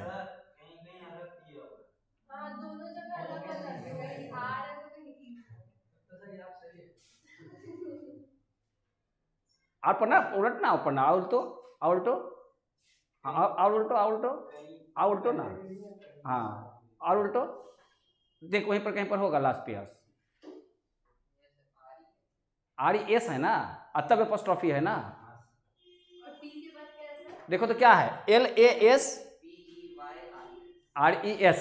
तब एपोस्ट्रोफी, बाकी के बाद देख पने एपोस्ट्रोफी के बाद S लगाया है, जितना कभी देखोगे वो क्या सब तो फार्मूला का वहाँ पर समराइज है ना, वही चीज़ है। तो ठीक है, वहाँ पर वो कागज़ फंसा के रखे रहे, कभी काम आएगा, अभी समझाएंगे। तो ऐसे किताब खोल के नहीं रखना चाहिए, वहाँ पर कोई चीज़ फंसा दो, वैसे नहीं। जो किताब, अरे वो किताब फट जाती है, तो वो किताब को भी लोग सेलेक्ट करने नहीं आता, टिकट का यूज लगा इसको। यस, ये नियम है। मेरे सर बड़ी पिनकते थे अगर किताब मोड़ दिया तो ना, वो नहीं, वो गलत बात है, नियम गलत है। वही सब चीज़ को तो सीखा जाता है ना क्लासेस में, तरह तरह के लोग आपको मीट करते हैं, तो हो सकता है उसमें कुछ चीज़ें आपको बतला दे, है बहुत छोटी चीज़, लेकिन आप देखिए कि अगर पन्ना मोड़ते रहे तो उसका खत्म हो चुका होता मोड़ते मोड़ते। लेकिन अभी देखिए टोटल स्ट्रेट है, तो कैसे स्ट्रेट, अगर मोड़िएगा तो क्या होता है, वहाँ से स्क्रैच आ जाता है ना, समय के साथ वो फट जाएगा। इसलिए हमेशा कोई कागज़ का टुकड़ा फंसा दीजिए, वो ज़्यादा अच्छा है, धागा फंसा दीजिए। नहीं, कैसे गिरेगा, आप नहीं गिरेगा, वो हमेशा ऊपर लगाए रखिए, कभी नहीं मोड़ना चाहिए किताबों को। अच्छा, किताब का जो ऊपर वाला पन्ना ऐसे कॉर्नर मुड़ जाता है ऐसे, इसको क्या बोलते हैं, अंग्रेजी में क्या बोलते हैं, डॉग्स ईयर। डॉग्स ईयर देखना ना डिक्शनरी में, डॉग्स ईयर। कुत्ते के कान नहीं, उसको बोलते हैं। किसी भी किताब या किताब का मुड़ा हुआ मुड़ा हुआ कॉर्नर या जो है किनारा, डॉग्स ईयर कहते हैं। एसी का तुमको कुछ ठंडापन मिल रहा है, रहने दे, ठंडा हो। देखिए ना, अब समझ क्लियर हो गया ना। इतनी बार हम लोग स्पेलिंग पर काम किया, तो कम से कम आप भी तो हमेशा गलत मैंने कोशिश करेंगे कि सही लिख लें, इसीलिए काम करते हैं, इसीलिए हम 10 मिनट खा जाते हैं इधर उधर की बात करने में, ताकि कई बार जो है आप, क्योंकि बार बार वास्ता पड़ेगा, आज नहीं तो कभी भी, तो लास्ट पियर्स लिखते समय स्पेलिंग एरर नहीं होगा। तो लास्ट पियर्स, हम इसको लास्ट पीरियड पढ़ते हैं, लेकिन लास्ट पियर्स इंडेक्स नंबर, तो लास्ट पियर्स का ही केवल लिख देते हैं, इंडेक्स नंबर जो छोड़ देते हैं, प्राइस इंडेक्स। इसका फार्मूला को इसको हम लिख सकते हैं इस ढंग से, इसको सजाएंगे सिंबॉलिक रूप से, आई या पी, आप लोग पी ही लिखिए, आई मिलेगा किताबों में, याद रखिएगा किताबों में आई मिलेगा इंडेक्स नंबर के लिए। तो यहाँ पर हम आई ही लिख के चलते हैं, ING। यहाँ एक क्या लिखिएगा, मतलब index number, Laspeyres index number L से। अच्छा, उसी ढंग से अगर पाश्चे में डबल ए है, पाश्चेज इंडेक्स, प्राइस इंडेक्स, तो पाश्चे का कैसे लिखिएगा, फिर I0 या P0N, और यहाँ क्या लिखिएगा, पाश्चे हो गया। अरे कुछ सिंबल समझ में, क्या आगे जाकर खाली सिंबल का यूज कर देंगे तो समझ में बात आ जाएगा किसका इंडेक्स नंबर है। अरे बात समझ में। अच्छा, फिर फीचर्स, ये तीनों का सिस्टम से उंगली पर पढ़ाई पढ़ना चाहिए। फीचर्स, तो फीचर्स का I0N और F हो गया ना, F। अरे बात समझ में। फीचर्स के बाद बॉलेज,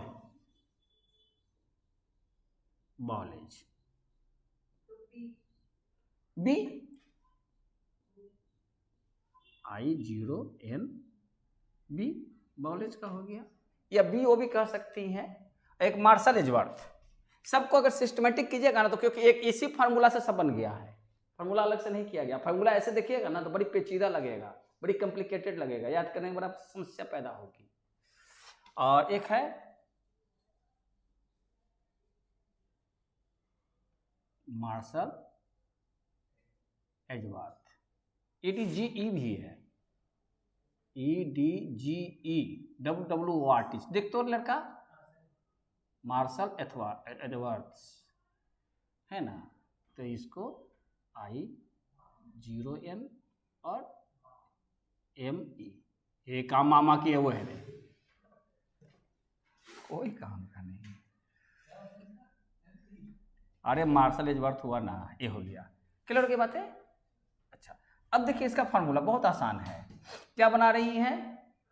प्राइस इंडेक्स, यानी रेशियो कर दीजिए sigma current price divided by previous price का सिग्मा से, sigma PN by sigma P0।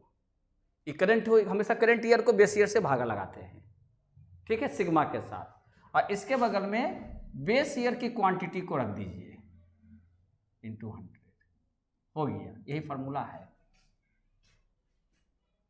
समझ आ रहे हैं? उसी तरीका से अगर इसका निकालते हैं पाश्चे का, तो क्या लिखेंगे?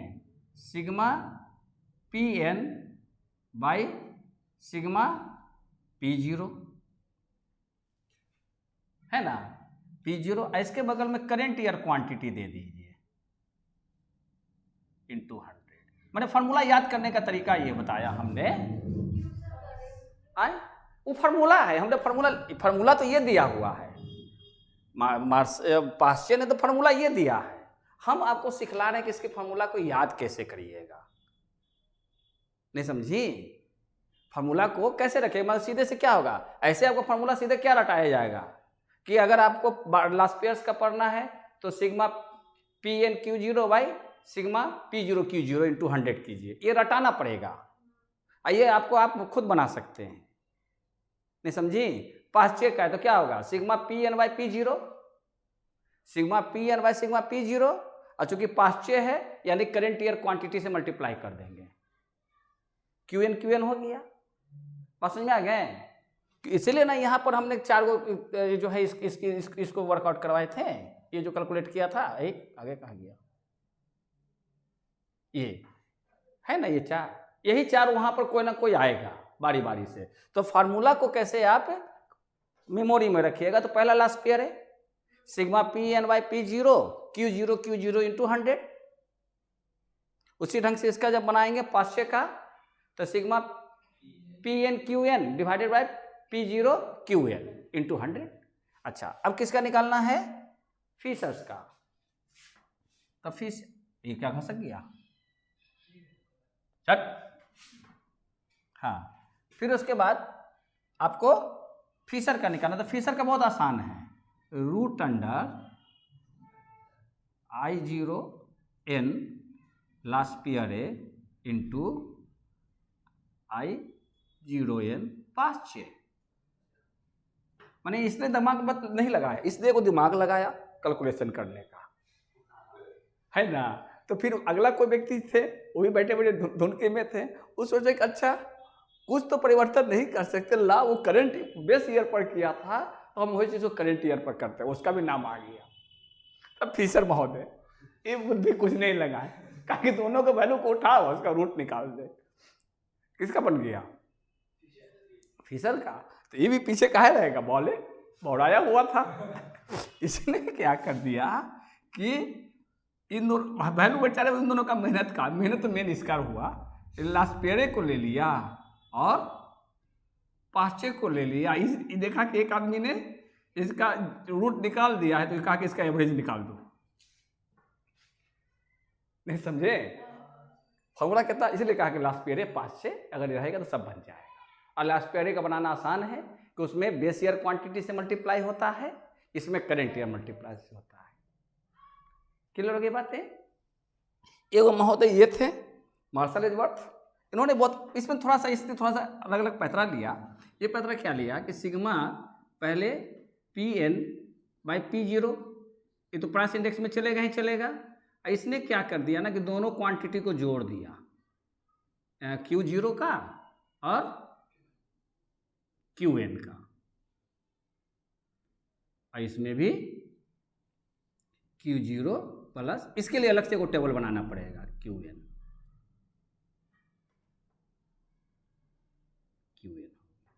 ये फार्मूला बन गया।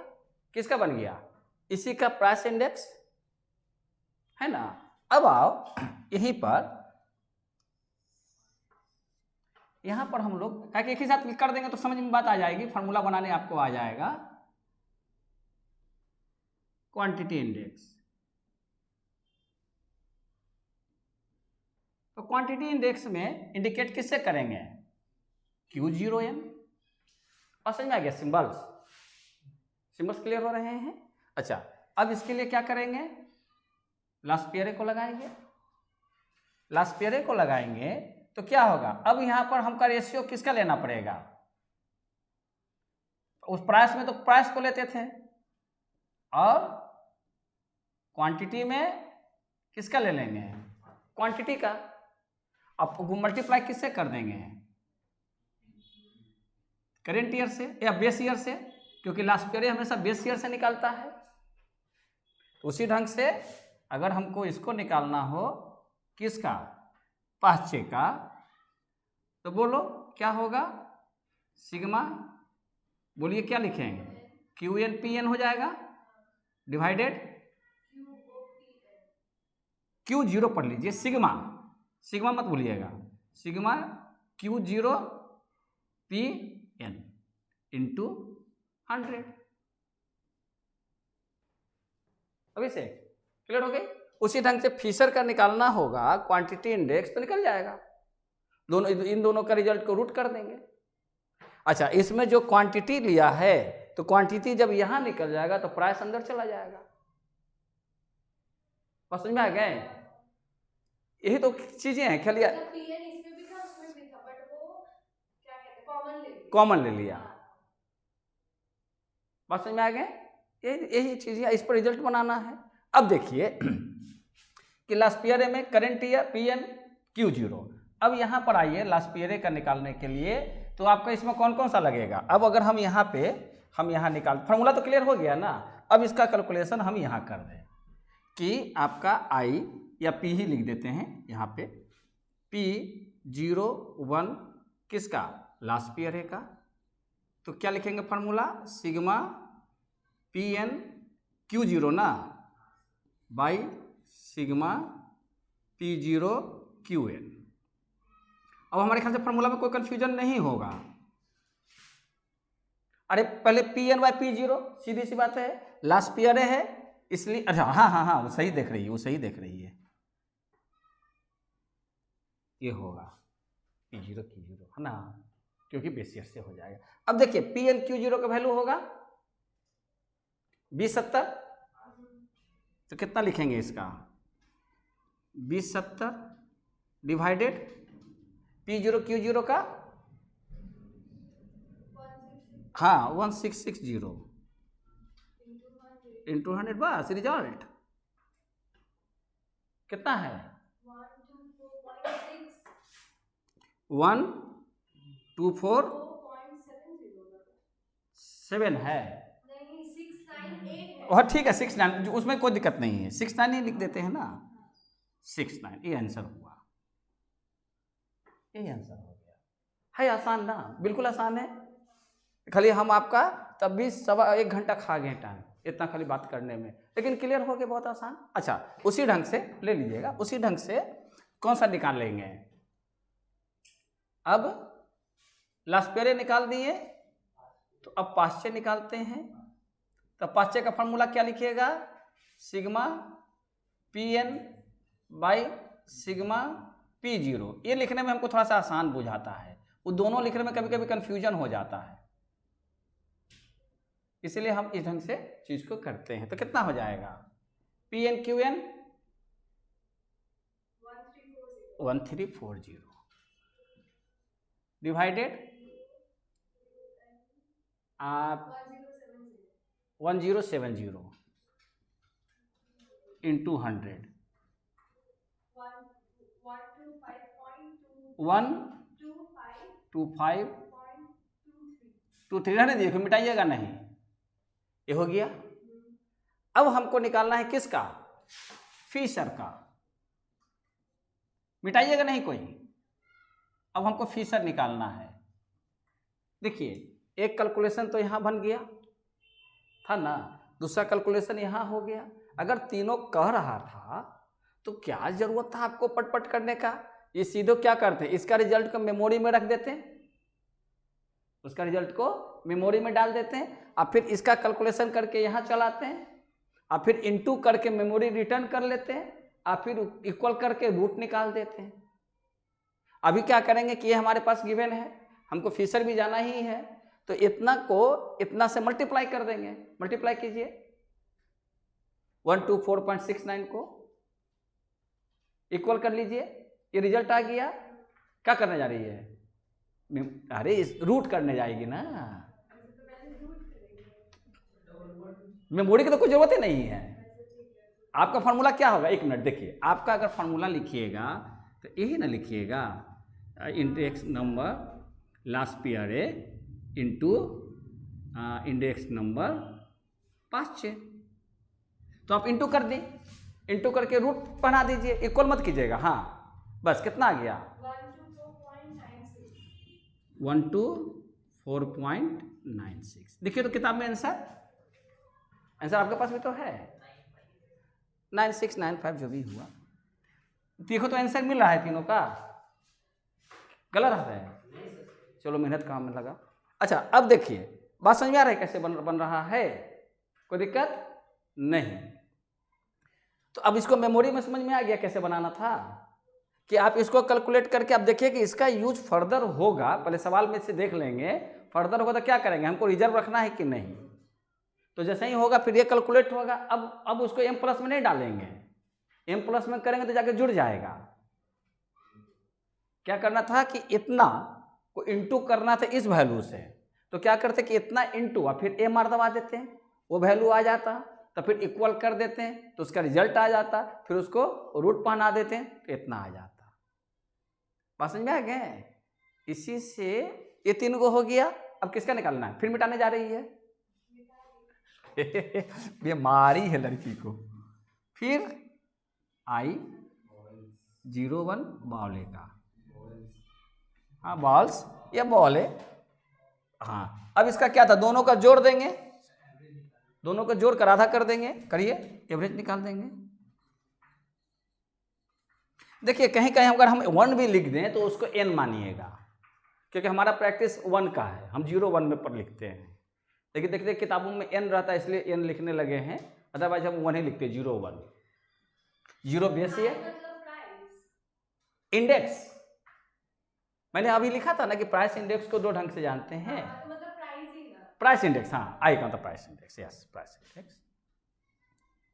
देखो तो आंसर आया इसका भी,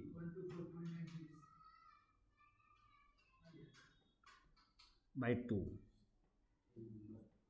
कितना रिजल्ट आया? 124.69। डायरेक्ट लिख दें, कितना आ रहा है बोलिए? यहाँ इक्वल टू कितना लिख दें? 124, यस 124.69। ये 9 6 करेगा, 9 6 प्लस 125। अरे यार कोई बात नहीं है।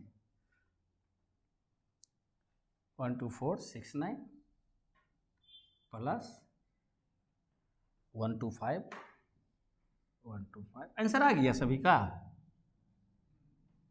बाई 2 का फाइनल रिजल्ट कितना आया?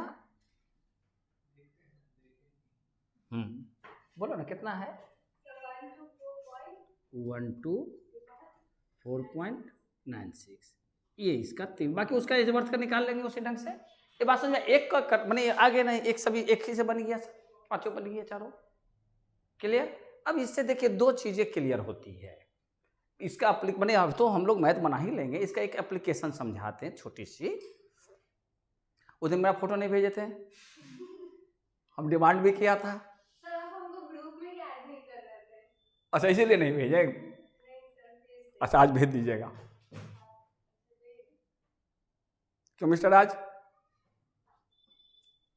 आओ क्लास में, ये मुंह खुला रह गया।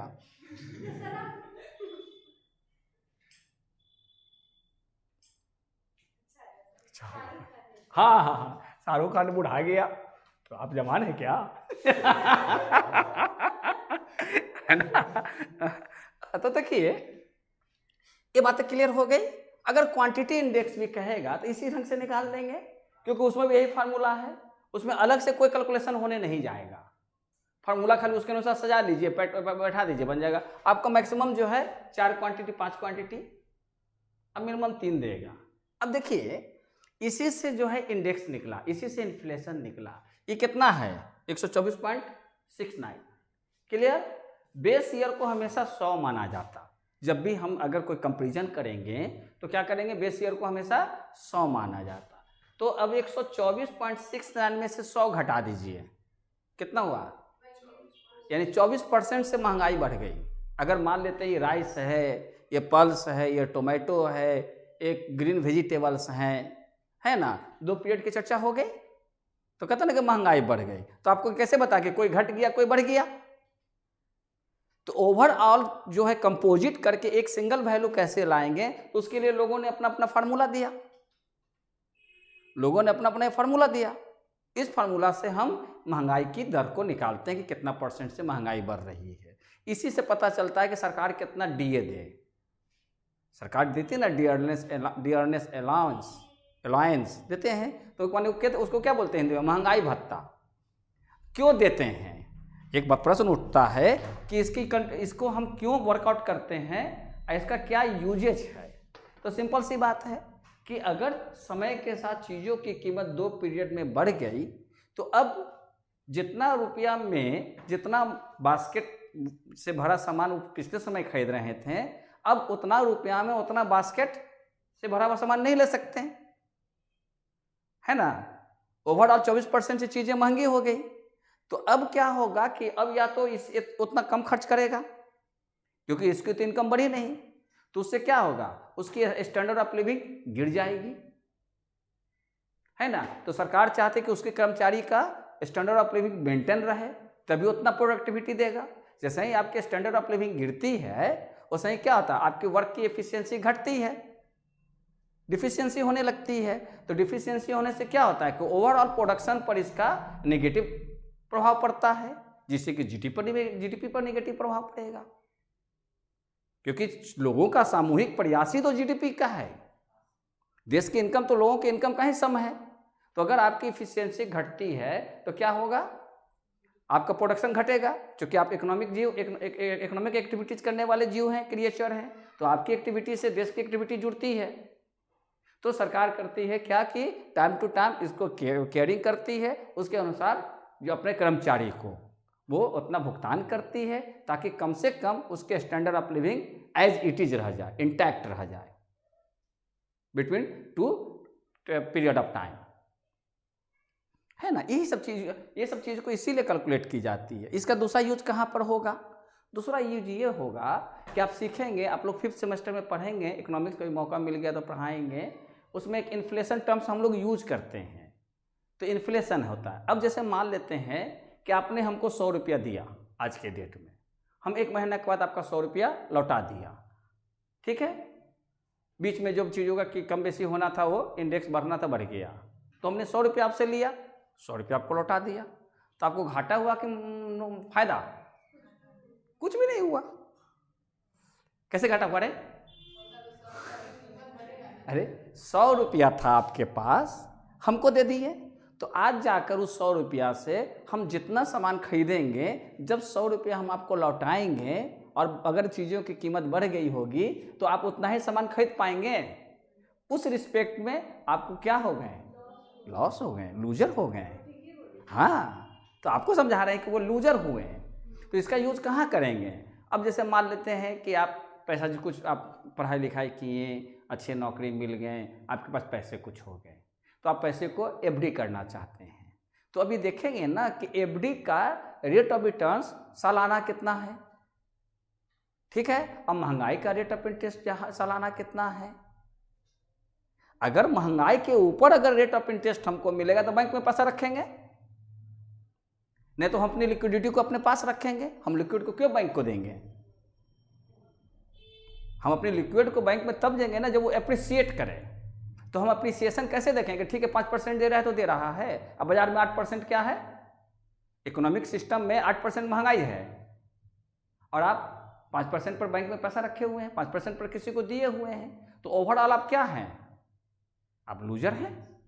तो ये कब करिएगा? जब चीज़ों की जानकारी होगी। ठीक है, ऐसे तो ठीक है, क्लास में है, पढ़ लिया, निकल गए, लेकिन अगर पढ़ते हुए किसी हायर पोस्ट की ओर जाइएगा जहाँ डिसीजन मेकिंग करना होगा, किसी कॉर्पोरेट का सीईओ बनिएगा या किसी उसका मैनेजमेंट पार्ट का बनिएगा, उसका आप फाइनेंशियल डिपार्टमेंट का कोई आप बनिएगा, क्योंकि उसमें बहुत सारे पोर्टफोलियो मैनेजमेंट कीजिएगा, तो आपका म्यूचुअल फंड में जो पैसा लगा रखे हैं उसका रेट ऑफ रिटर्न कितना मिल रहा है और आपका बाजार में इन्फ्लेशन कितना बढ़ रहा है, तो रियल इनकम जितना डिफरेंस होगा उतना ही ना होगा। हमको कैसे पता चलेगा क्या चीज़? कि बाजार में कितना क्या है? तो सरकार का देती है ना आंकड़ा, जो सीपीआई देती है, कंज्यूमर प्राइस इंडेक्स या या होलसेल प्राइस इंडेक्स, यही जो है आपका इंडेक्स है। आप देखिए कल लिखा रहता होगा हिंदी में, आप लोग हिंदी में पढ़ते होंगे, अखबार वगैरह कभी कभी पढ़ती हैं? अखबार, न्यूज़पेपर नहीं, उसमें पढ़िएगा, उसमें लिखा रहता है, बोलो अभिषेक, उसमें लिखा रहता है उपभोक्ता मूल्य सूचकांक, इंडेक्स को हिंदी में सूचकांक कहते हैं, इंडिकेटर है ना, सूचकांक, सूचक अंक, तो ये हो गया उपभोक्ता मूल्य सूचकांक। इसी को इंग्लिश में कहते हैं कंज्यूमर्स प्राइस इंडेक्स। तो ये सरकार क्या करती है? सरकार जो है डेटा कलेक्ट करती है, क्योंकि अपनी एक उसकी व्यवस्था होती है, सिस्टम होती है, तो उसके अनुसार वो देखती है कि जो एसेंशियल कमोडिटीज़ हैं, एसेंशियल कमोडिटीज मतलब कुछ जो जीवन के लिए, जीने के लिए एक नेसेसरी है, जिसमें इंटरटेनमेंट भी है, रोटी कपड़ा और मकान तो है ही है, फिर आपका, फिर उसके बाद एजुकेशन है, इंटरटेनमेंट है, आपका जो है हाई सराउंडिंग्स हैं, इन तमाम चीज़ों को भी देखकर एक बनाई जाती है कैलकुलेशन कि कितना इंटरटेनमेंट पे आप खर्च कर रहे हैं, कितना कम्युनिकेशन पे खर्च करना है, कितना क्लॉथिंग पे खर्च कर रहे हैं, उसकी जो पिछले समय जो खर्च कर रहे थे वर्तमान में कितना खर्च कर रहे हैं। तो सरकार ये आंकड़ा हर क्वार्टरली या हर महीने वो आंकड़ा जारी करती है गजट में, वो मैंडेटरी है हर पब्लिक गवर्नमेंट के लिए। तो वो डेटा जो है चूंकि वो सरकार देती है तो वो प्रमाणित माना जाता है, उसी आधार पर सब कैलकुलेशन माना जाता। भले वो आंकड़ा झूठा हो या सच्चा हो, लेकिन सरकार ने जो पब्लिश कर दिया पढ़ाई के लिए वही चीज़ सामने लाई जाती है। आप बहस कुछ भी कर सकते हैं, भले राहुल गांधी कितना बोल दे कि कहा महंगाई इतना बढ़ गया, सरकार कहे कि इन्फ्लेशन कितना है, 3% तो इन्फ्लेशन है, महंगाई तो 3% से बढ़ा, लेकिन राहुल गांधी गिनाएगा क्या कि 40 रुपये का टमाटर आज 90 रुपया बिक रहा है, 90 रुपये का पेट्रोल 110 बिक रहा है, तो उधर कहेगा कि इधर तो महंगाई है। लेकिन ओवरऑल अपना देखिएगा, तो आप ओवरऑल देखते हैं तो उसमें भी धोखा है कि क्या करिएगा कि कुछ एसेंशियल को लीजिएगा, कोई अदर चीज़ को लीजिएगा जिसमें कि डिमांड कम ही है, तो एवरेज को क्या कर देगा, नीचे ला देगा। एवरेज को नीचे ला देगा तो सरकार के लिए फायदेमंद है कि इन्फ्लेशन कम किए हुए हैं, लेकिन बाजार में जाएंगे तो 1000 का सिलेंडर है तो अच्छा ठीक है, अभी चल रहा है ना, अगर 10 दिन रुको तो दूसरा सिलेंडर का ऑर्डर दे देंगे, है ना। घर में टमाटर लेना जाए, चलो सलाद उलाद खाने तो सलाद रहने तो सब्जी में डाल के काम चल जाएगा। ऐसा कुछ सिचुएशंस होते हैं घर डोमेस्टिक लाइफ में नॉर्मली। वाह, अच्छा, तो ये चीज़ को बोलते हैं कंज्यूमर प्राइस इंडेक्स, यानी जिसको सीपीआई कहते हैं। तो ये जो कैलकुलेशन किए, चाहे आप लास्ट पीरियड का, पास्ट ईयर का, ये सभी क्या देता है, क्योंकि कंज्यूमर के प्राइस पर निकाला गया ना। सम्स हो गया। हाँ हाँ, जाइए। तो सर वो वाला फोटो, फॉर्मूला का एक बार फोटो क्लिक कर ले, हो गया। फार्मूला का कर लीजिए, किताब का है तो किताब का कर लीजिए, किताब में ज़्यादा, इसमें पूरा कर लीजिएगा। हाँ हो गया। अच्छा, आइए आपको कुछ आप लोग को कुछ और करा दें। ये तो क्लियर हो गया बात, आप ऊपर से सिलसिला देख लीजिए कौन कितना बना सकते हैं, 4 से लेकर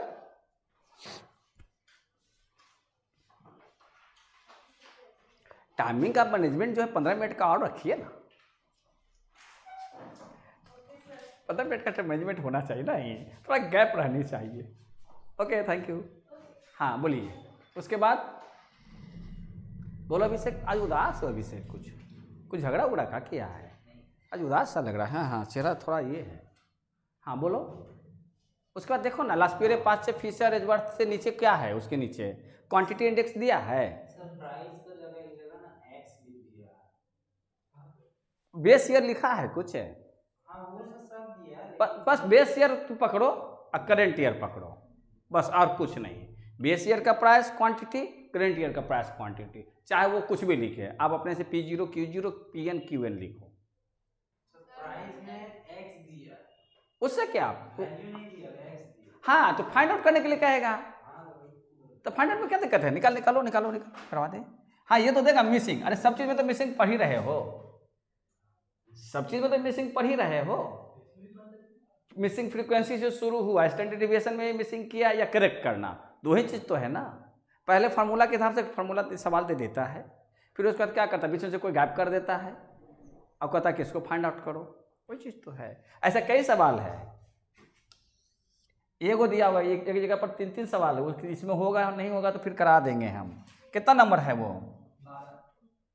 12 नंबर। बोल,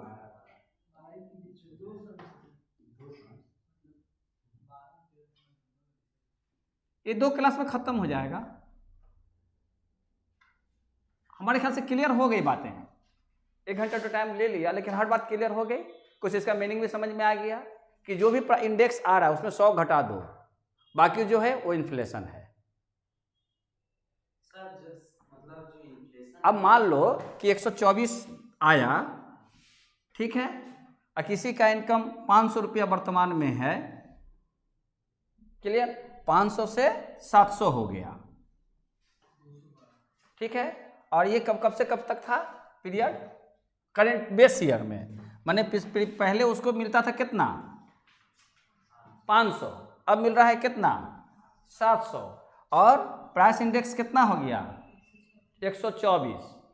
तो क्या यह व्यक्ति एडवांटेज में है या नहीं? इस व्यक्ति को तो सीधे सीधे दिखाई तो पड़ गया प्राइस है, तो अब देखो एडवांटेज में है कि नहीं, कितना से बढ़ना चाहिए?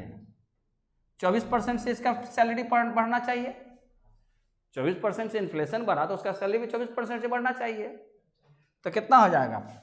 500 का 24% कितना होगा? आए, तो टोटल कितना होगा? कैसे निकालेंगे कैलकुलेटर पर?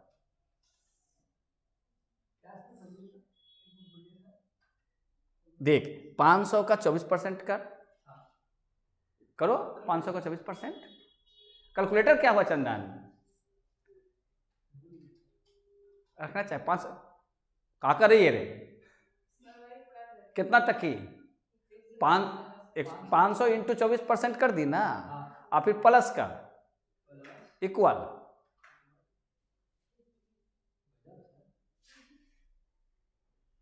टोटल निकल गया। जोड़ना नहीं ना पड़ा। अगर मान लो 475 रहता, मान लो कि यहाँ 477.89 रहता सपोज, इसका हमको 12% निकाल कर इसका टोटल करना था, तो क्या करते? इतना का 12% निकाल देते हैं और फिर प्लस करके इक्वल कर देते हैं, माने कंपाउंड निकल जाता, माने अमाउंट निकल जाता।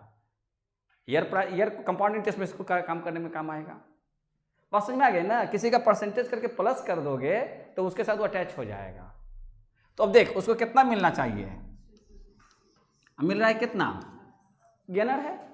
अगर 500 से अगर 600 हो जाता तो 20 रुपए के हिसाब से उसके लॉस। ये चीज कैलकुलेट आगे कराएगा कि कह देगा कि CLI इतना से इतना हो गया, ठीक है, मैंने मान लो कि CLI उस समय 96 था, अब जो है 112 हो गया, क्लियर। और बेस ईयर में उसका जो है 500 था इनकम, अभी जो है उसका 700 हो गया, तो वो गेनर है या लूजर है? तो क्या करेंगे, CLI का डिफरेंस निकाल लेंगे, कितना परसेंट से बढ़ गया? नहीं, अरे 96 का 16% निकाल, हमने कितना 96 का 112 हो गया तो कितना परसेंट से बढ़ गया? 16।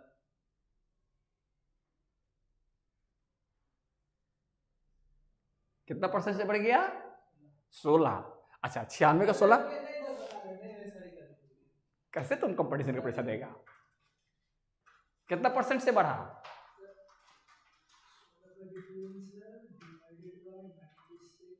अब आया लाइन पे 16.6666 16.6 से बढ़ा है ना। अब उसका वैसा कर, मिटा का है दिया यार, तो कितना हो गया 16, पहले फिर से कर, 16 डिवाइडेड कितना 96, डिवाइड कर इक्वल कर कितना आ गया, इंटू 100 कर दे, ये हो गया। अच्छा परसेंटेज, अच्छा अब हो गया इंटू 96 इक्वल कर डिवाइडेड 100, कितना आया ना, गलत है, 15.99 आ गया। अब प्लस कर 96 इक्वल आ गया ना 112। जैसे 16.6 को इसका 16 निकालेंगे, 16% तो 112 जोड़ेंगे तो आना चाहिए ना। 100 से 112 होता तब 12% मैंने आपका हो जाता, मैंने क्या यहाँ तो एब्सोल्यूट बढ़ा ना, 16 से परसेंटेज तो नहीं बढ़ा। कोई चीज 20 से 25 हो गया तो कितना बढ़ा, 5 एब्सोल्यूट बढ़ा, और कितना परसेंट से बढ़ा ना 25, 25 दूनी 50, हाँ। तो नियम क्या होगा, 5/20 इंटू 100, ये परसेंटेज हो जाता है, तो ये कट के 50% हो जाता है। ये सब चीजें हैं। तो अब ये बात समझ में आ गई ना। ये सवाल इस ढंग से आएगा कि दो अलग अलग पीरियड का CPI या CLI दे देगा, कॉस्ट ऑफ लिविंग इंडेक्स, और कह देगा कि प्रीवियस में इतना इनकम मिल रहा था तो वर्तमान में कितना मिलना चाहिए, या प्रीवियस में इतना मिल रहा था वर्तमान में इतना मिल रहा है तो उसको कितना और मिलना चाहिए। तो समझ में आ रही है ना कैसे बन जाएगा। अच्छा अभी जो सवाल पूछ रहा था वो बना ही देते हैं।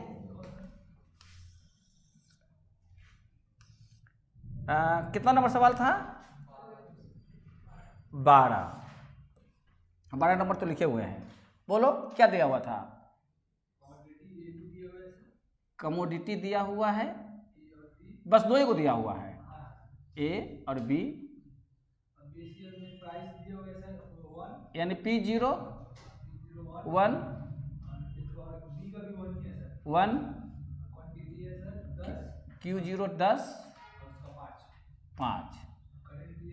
करेंट ईयर में आ जाओ, PN 2 है, X, हाँ 5 और 2। और किसका फॉर्मूला दिए, किसका दिए हुए है वो, लास्ट पीरियड के पाँचे का इंडेक्स, हाँ बिटवीन बोला, अच्छा डिफरेंस दे दिया। मतलब क्या हो गया कि लास्ट पीरियड का भी निकालना होगा, अब पास्टे का निकालना होगा, है ना, क्योंकि उसका डिफरेंस है तो यहाँ भी डिफरेंस लेना होगा। तो आओ तो पहले क्या निकालेंगे, P0 QN, बोल रहे किरण, P0 Q0, फिर P0 QN, फिर हेड PN Q0। प्राइस को पहले रखेंगे, प्राइस में हमेशा याद रखना, प्राइस इंडेक्स बनाओगे तो पहले प्राइस रखना, और क्वांटिटी बनाओगे तो पहले क्वांटिटी के अनुसार प्राइस को सेट करना। तो फिर क्या होगा, PN Q0 और PN QN हो जाएगा ना। अच्छा तब उसके बाद P0 Q0 यानी कि 10, ये कितना हो जाएगा 5, ये ना होगा। फिर P0 QN 5, फिर 2, देखते रहना सब सही हो रहा है ना। फिर कितना हो जाएगा 20 और 5x, फिर कितना होगा, यानी करंट ईयर का प्राइस पूछ रहा है, B क्वांटिटी का, हाँ। और फिर 10 2x, अब टोटल लगा दे तो ये 15, ये 7, ये 20 प्लस 5x और 10 प्लस 2x। अब जो है आपका दे रखा है कितना कि लास्ट पीरियड पाँचे का ना, रेशियो दिया है, तो पहले लास्ट पेरे का निकालेंगे तो क्या निकल जाएगा बोलो तैयारी? P0 QN ना PN Q0 होता है ना, फॉर्मूला लिख पहले, यहाँ गड़बड़ा गया तुम। क्या होगा? PN सिग्मा P0 हमेशा पहले लिख लेना, फिर Q0 इंटू 100। अब बता कितना है? PN Q0 20 plus 5x divided P0 Q0 15 into 100। रहने दे अपने जगह पे, कुछ काट कुट नहीं करो। अब फिर 5 6 का क्या होगा? हाँ sigma PN QN divided by sigma P0 QN into 100। तो अब कितना लिखें? PN QN 10 plus 2x 10 plus 2x और डिवाइडेड P0 QN 7 इंटू 100। अब है देन आपका पास रेशियो का रहा है, कितना है गिवन? नहीं, यहाँ लिख दे since I N Laspeyres 5 6 का ना, लास्ट पेयर पाई 5 6 का रेशियो कितना दिया हुआ है? 28 27। तो 28 बटे कितना हो जाएगा? 27। ठीक है, तो अब इसका जो वैल्यू कितना लिखेंगे यहाँ पे?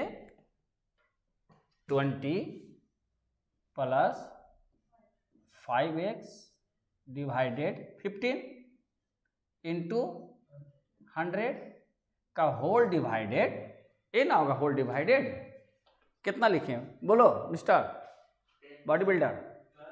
हाँ हाँ, जोड़ घटाओ भाई 7 इंटू 100 इक्वल 28 बाई 27।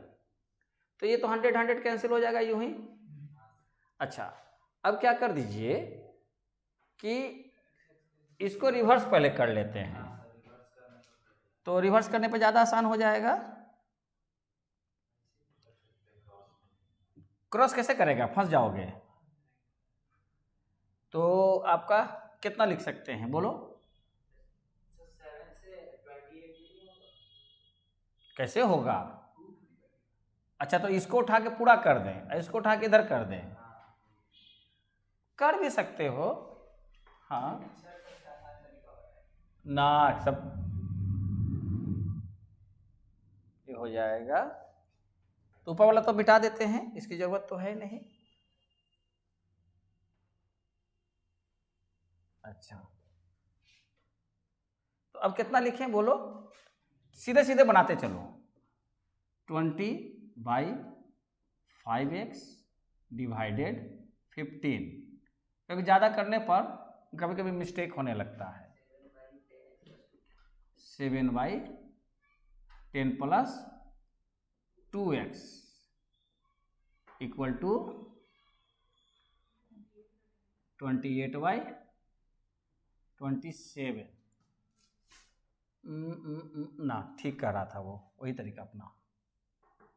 मतलब इसको ऊपर वाला को एज इट इज रहने देते हैं, और यहाँ क्या लिखते हैं? 28 बटे 27। लेकिन यहाँ उल्टेगा नहीं, याद रखिएगा, यहाँ सीधे सीधे उठ के चला जाएगा। 10 प्लस 2x डिवाइडेड 7, ये सीधे सीधे उठ के चला जाएगा, है ना। तो अब इसको क्या करेंगे? 4 से काट देंगे,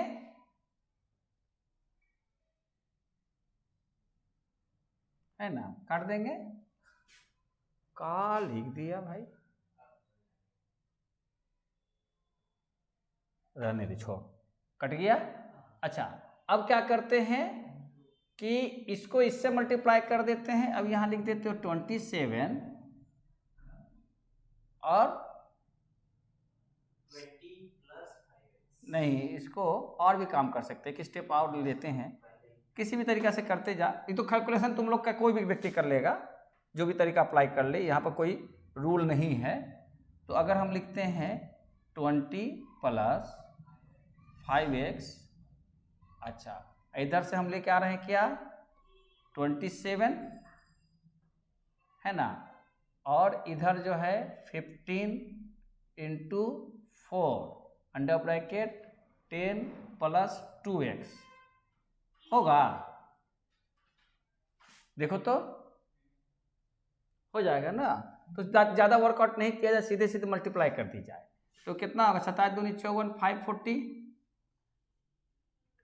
प्लस 5 टाइम्स